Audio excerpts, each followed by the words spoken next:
हे cyber ठगों, आपसे हमारी अपील है कि हम जो खबर दिखाने जा रहे हैं उसे अपने रिस्क पर देखें।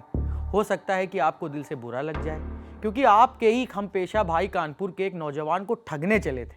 उन्होंने कोशिश भी पुरजोर की थी, लेकिन अब वो गिड़गिड़ा रहे हैं, क्योंकि साहब ने जिसे ठगने का प्लान बनाया था उसने वो कर दिखाया जिसकी उम्मीद शायद ही किसी साइबर अपराधी ने की हो। पता है कानपुर के उस बाशिंदे ने क्या किया? उसने साइबर ठग से ही पैसे अपने खाते में ट्रांसफर करा लिए। ये कारनामा साउंड तो असंभव सा कर रहा है, लेकिन ये हुआ है, और इसे अंजाम देने वाले शख्स का नाम है भूपेंद्र, जोगी नहीं, भूपेंद्र सिंह। तो ये कहानी शुरू हुई 6 मार्च को। आम दिनों की तरह इस रोज भी भूपेंद्र अपने रोजमर्रा के कामों में व्यस्त थे। तभी उनके मोबाइल की घंटी बजी। फोन उठाया तो उस ओर से आवाज आती है, मैं सीबीआई ऑफिसर बोल रहा हूँ। ये साइबर ठग बिना छोटी मोटी प्रोफाइल चुनते ही नहीं है। कभी सीबीआई चीफ बन जाते हैं तो कभी ईडी के निदेशक। खैर, भूपेंद्र को जिस ठग की कॉल आई वो दुग्गल साहब उस दिन सीबीआई ऑफिसर बने थे। उसने भूपेंद्र को वही रटी रटाई धमकी दी। कहा, तुम्हारे अश्लील वीडियो हमारे पास हैं, केस भी दर्ज हो गया है, मामला खत्म करने के लिए 16,000 रुपए दो। और उसके बाद चट धमकी और पट फर्जी एफआईआर की कॉपी पेश कर दी गई। ये साइबर ठगों का एक कॉमन पैटर्न है। सामने वाले को उसके अश्लील वीडियो होने की धमकी दो, मॉर्फ की हुई फोटो वीडियो भेज दो और फिर पूरे ठसक से पैसे ऐंठो। खैर, भूपेंद्र के पास जब ऐसी कॉल आई तो उन्होंने घबराने की जगह शांत दिमाग से काम लिया।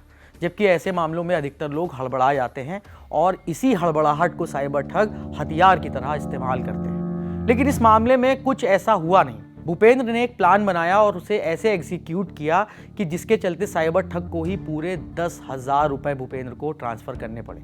आखिर भूपेंद्र ने ऐसी कौन सी योजना बनाई थी, सुनिए। तो मैं समझ तो गया था कि ये साइबर ठग और मेरे साथ गलत करने का प्रयास कर रहे हैं, एक तरीके से ठगी करने का शिकार मैं बन जाऊंगा।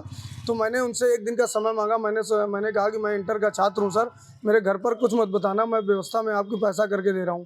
अगले दिन 7 मार्च को मेरे पास फोन आया, बोला क्या हुआ? मैंने कहा सर मेरे पास पैसे की व्यवस्था नहीं हो पाई है, लेकिन सर मैंने एक चैन अपने घर से चोरी की हुई थी, तो सर मैंने अपने 15 दिन पहले दोस्त के पापा के पास गिरवी रखी है 3,000 रुपये। सर अगर मुझे आप दे दीजिए तो सर आपकी बहुत मेहरबानी होगी, और सर मैं चैन उठाकर उसको बेच के मैं सर आपको 20,000 रुपये डाल दूंगा। उसने मुझे 3,000 रुपये भेज दिए अकाउंट पर। इसके बाद मैंने उनसे कहा कि जहाँ मैंने चैन रखी थी वो 500 रुपये ब्याज मांग रहे हैं। फिर 500 रुपये उसने डाला। भूपेंद्र नौकरी पेशा है, लेकिन उस ठग के सामने उन्होंने खुद को एक छात्र के तौर पर पेश किया। घर से सोने की चेन चोरी करने का बहाना बनाया और सुनार से चेन छुड़वाने के लिए करीब 3,000 रुपए की जरूरत की बात की। ठग भूपेंद्र की मनगढ़ंत कहानी में बड़ी आसानी से आ गया और उसने 3,000 रुपए भूपेंद्र को ट्रांसफर कर दिए। इस दौरान क्या हो रहा था? इस दौरान भूपेंद्र साइबर ठग को कैसे डील कर रहे थे, वो सुनना चाहिए। देखिए बेटा, इतनी मदद तुम्हारे घर फैमिली की कोई न करता जितना पैसा मैंने लगा दिया अपनी तरफ से। जी सर, आपने मदद काफ़ी करी सर मेरी। मैंने तुम्हारे ऊपर 7,000 रुपए लगा दिया है। हम सर उसका आगे बढ़ा के सर हम आपको अभी कर रहे हैं सर तुरंत। देखिए बेटा, सुनिए जी पैसे वाली अपनी जगह बात है।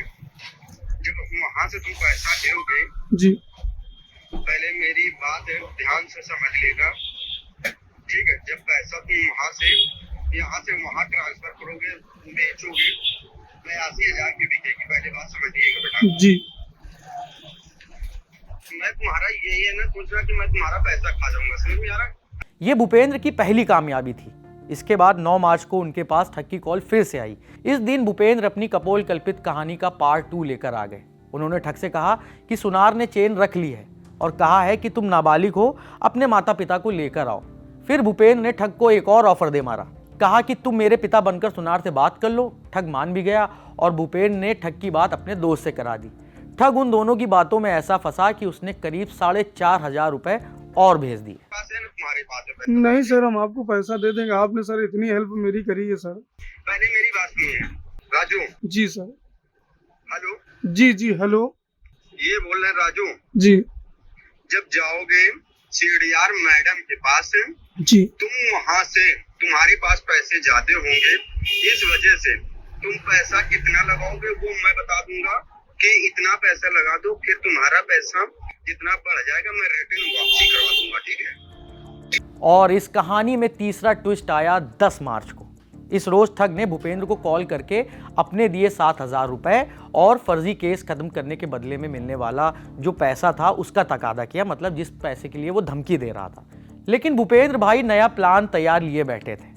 ठग को बोल दिया कि चेन गिरवी रखकर 1,10,000 रुपए तक का लोन मिल सकता है, लेकिन 3,000 रुपए प्रोसेसिंग फीस लगेगी। ठग इस हादसे में फिर से आ गया और 3,000 रुपए उसने फिर से भेज दिए। और जब अब ठग को यह एहसास हुआ कि उसके साथ खेला हो चुका है, तो सुनिए वो कैसे गिड़गिड़ा रहा है, कैसे रो रहा है। बेटा हम लोगों का घर परिवार है, मेरे बीवी बच्चे हैं बेटा, त्योहार आ गया है, मैं भी समझ सकता हूँ मेरी वाइफ क्या बोलेगी। हाँ सही है सर। अगर मेरे लड़के बच्चे पढ़ाई लिखाई कर रहे हैं, मैडम मेरे 3,000 रुपए मेरे पास लास्ट बचे थे, मेरी वाइफ नहीं दे रही थी, अभी 2 झापड़ लगा के पैसा तुम्हारे पास लगा के आया क्योंकि तुम्हारा जीवन करियर खराब हो रहा था। अरे नहीं सर, आपने मेरी बहुत हेल्प करी है सर। जाइए बेटा फटाक दे जाइए जी। मैं व्हाट्सएप नंबर बता देना जिसपे वो चेक कर लेंगे। भूपेंद्र ने इस मामले की जानकारी पुलिस में दे दी है। उनका कहना है कि जो पैसे उसे ठग ने ट्रांसफर किए उसे वो पुलिस के माध्यम से किसी जरूरतमंद शख्स को दे देंगे।